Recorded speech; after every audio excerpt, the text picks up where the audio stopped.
High everyone, how are you? Welcome to my YouTube channel. আমরা অনেকের দেখে থাকি যে মোবাইল দিয়ে কোনো একটা ফটো তোলার সঙ্গে সঙ্গে তার নিচে লোকেশন চলে আসলো। যেমন আপনি কোথাও কোনো একটা জায়গায় গেলেন এবং সেখানে আপনি একটি ফটো তুললেন, কিন্তু আপনাকে পরে হাত দিয়ে টাইপ করে লিখতে হচ্ছে যে আপনি কোন জায়গায় আছেন, এরকম লিখে আপনাকে পোস্ট করতে হচ্ছে। যদি এমন হয় যে ফটো ওঠানোর সঙ্গে সঙ্গে যে কোথা থেকে আপনি ফটো তুলেছেন সেটিও শো করবে।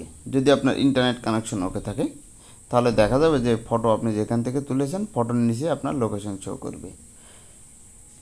এটা কিভাবে আপনারা এই অ্যাক্সেসটি দেবেন? এর জন্য আপনাকে যে ক্যামেরা অ্যাপস আছে, ক্যামেরা অ্যাপসে যেয়ে আপনাকে লোকেশন অ্যাক্সেস দেওয়া লাগবে। কিভাবে আপনি ক্যামেরা অ্যাপসে লোকেশন দেবেন আজকের ভিডিওতে সেটি দেখিয়ে দেব। এর জন্য যে কাজটা করতে হবে, আপনাকে প্রথম আপনার মোবাইলের ডিসপ্লেতে এসে সেটিং আইকন খুঁজে বের করতে হবে। সেটিং আইকনে ক্লিক করতে হবে। সেটিং আইকনে ক্লিক করার পরে এরকম ইন্টারফেস আপনার মোবাইলের ডিসপ্লেতে চলে আসবে। এখান থেকে আপনাকে সার্চ সেটিং যে অপশনটি আছে এই অপশনে ক্লিক করতে হবে।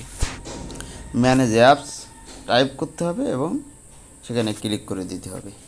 ক্লিক করার পরে আপনি দেখতে পাবেন যে ম্যানেজ অ্যাপস অপশনটি চলে আসবে, এখানে ক্লিক করতে হবে। এখানে ক্লিক করার পরে আপনার মোবাইলে থাকা সকল ডাটা এখানে শো করবে। এখন সার্চ অপশন আছে উপরের দিকে, এই অপশানে ক্লিক করতে হবে।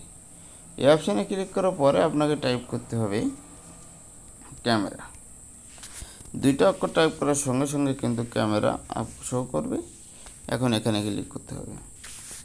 এখানে ক্লিক করার পরে আপনি এখান থেকে অ্যাপস পারমিশন একটি অপশান পাবেন, এই অপশানে ক্লিক করবেন।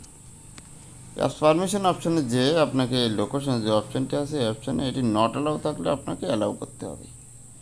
এখন চাইলে আপনার মোবাইলে থেকে ছবি ওঠানোর পরে আপনি লোকেশন অ্যাড করতে পারবেন ক্যামেরা থেকেই।